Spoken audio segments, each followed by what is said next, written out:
Everyone, I am doctor Brijlal Chaudhary, consultant neurologist, Manipal hospital, Jaipur. आज हम epilepsy और सीजर्स के बारे में ब्रीफ डिस्कशन करेंगे।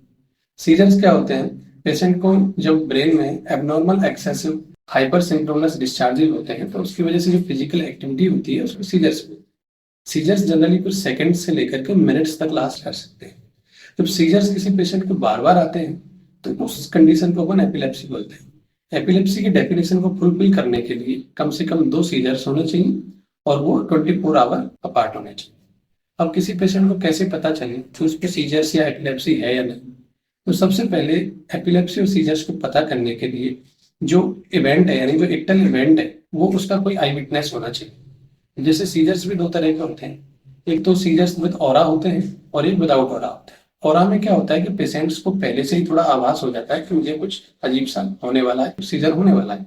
यदि ऐसा कुछ होता है तो पेशेंट को अंदाजा लग जाता है, और जिन पेशेंट को ऑरा नहीं होता उनको बिल्कुल अंदाजा नहीं लगता और पेशेंट को एकदम से सीजर डेवलप हो जाता है।